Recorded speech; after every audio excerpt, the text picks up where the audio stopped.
अस्सलाम वालेकुम स्टूडेंट, कैसे हैं आप लोग। उम्मीद करता हूँ सब लोग ठीक होंगे, खैरियत से होंगे।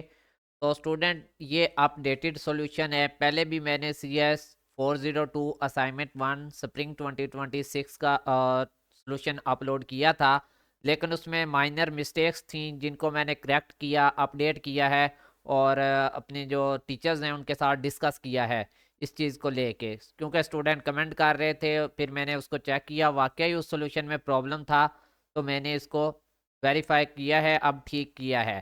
तो सबसे पहली तो बात यह है कि आपने अपनी असाइनमेंट की जो क्वेश्चन फाइल है, इसी में आंसर लिख के भेजने हैं। क्वेश्चन फाइल डाउनलोड कर लेनी है, उसी के अंदर आपने कोई और चीज़ आप यहाँ पे चेंज नहीं कर सकते। सबसे पहले आप अपना यहाँ पे नेम लिखेंगे और यहाँ पे स्टूडेंट आईडी ऐड करेंगे डबल क्लिक करके।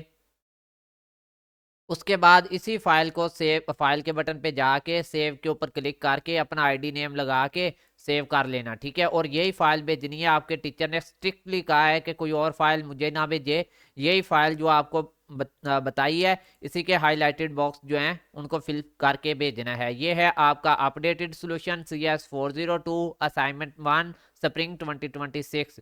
May 7 इसकी लास्ट डेट है और स्टूडेंट ने कमेंट किया तो स्पेशली मैंने इसको अपडेट किया। फर्स्ट क्वेश्चन जो हमारा पहले अपलोड था सेम ही रहेगा, बिल्कुल एज इट आप इसको लिख लें। पहला जो सोल्यूशन अपलोड है वो बिल्कुल उसका फर्स्ट क्वेश्चन बिल्कुल एक्यूरेट था, सेम एज इट ही लिखना है आपने, ठीक है। उसमें मैंने आपको बताया था ये टोकन किस तरह से इसमें ऐड होने हैं, ठीक है। ये हमारे पास नल है, देन फिर हमारे पास 1 टोकन है, फिर इसी तरह सो ऑन 2 टोकन हो जाएंगे, ठीक है। फिर इस तरह 3 टोकन हो जाएंगे। तो ये आप एज इट लिखेंगे, बिल्कुल एक्यूरेट है।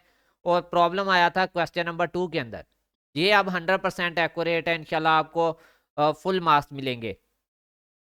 अब यहाँ पे हमारे पास आ गई रेगुलर एक्सप्रेशन, ठीक है। अस्सलामुअलैकुम। अच्छा, ये जो फाइनल सॉल्यूशन है तो यहाँ पे मैं इसको एक्सप्लेन कर देता हूँ। सबसे पहले हमारे पास आता है a+b और ये ब्रैकेट में है। तो इसका मतलब है कि हर दफा जब भी ये इक्वेशन रन होगी ना तो सबसे पहले या तो a आएगा या b आएगा। इसका मतलब है कि एम्प्टी नथिंग बिल्कुल नहीं आ सकती, यानी ये नहीं हो सकता कि एक आ रही कुछ भी जनरेट ना करे। तो यहाँ पे लाजमी तौर पे या तो ए आएगा या बी आएगा। अब यहाँ पे पहला पार्ट हो गया कंप्लीट। अब आगे दो ब्रैकेट हैं और उसके अंदर a+b और फिर a+b आपस में मल्टीप्लाई हो रहे हैं और इसका क्लीन स्टार क्लोजर है। तो क्लीन स्टार क्लोजर का मतलब ये है, जो स्टेरिक लगा होना, इसका ये मतलब है कि ये एक दफा रन हो और ये दोनों पार्ट रन होंगे, लाइक a+b और मल्टीप्लाई बाय a+b। तो दोनों पार्ट लाजमी रन होंगे, इनमें से ये नहीं होगा कि एक रन और एक ना रन हो। तो यहाँ पे क्या होगा कि जस्ट सपोज किया कि पहले से हमने जो पहले आपको मैंने बताया था ए जनरेट हो गया, तो अब जो ये दो वाले हैं तो यहाँ से जो है हमारे पास ए ए और ये भी जनरेट हो सकते हैं, 3 टाइम ए हो जाएगा। इसका मतलब बी जो होगा वो 0 टाइम होगा। तो ये हमारी जो थी ना, क्या कहते हैं, उन्होंने करेक्टरिस्टिक बताई हुई थी, वो उसको फुलफिल कर रहे हैं। इसी तरह आप जो भी से स्ट्रिंग जनरेट करेंगे ना, हमेशा हमारी कंडीशन को फुलफिल करेंगे। अगर आप कोई ऐसे स्ट्रिंग सोचें जो लगे आपको ये जो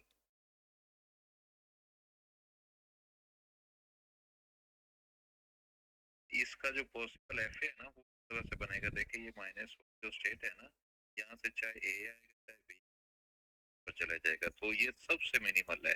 यानी हमारे पास जो है ना वो सिर्फ सिंगल स्ट्रिंग भी हो सकता है। जस्ट सपोज करें सिर्फ ए आएगा तो ये वैलिड स्ट्रिंग है और यहाँ पे ये फाइनल स्टेट के ऊपर पहुंच जाएगा।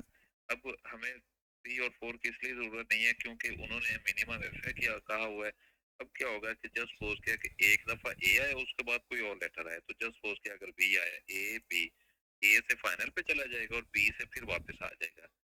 बी से जब 1 पे आएगा, 1 पे, तो फिर इसे वापस ये जाना पड़ेगा। तो हमारी कंडीशन थी ना कि हमेशा एक चीज ऑड आएगी और एक इवन आएगी, तो ये इस तरह से फुलफिल होती रहेगी।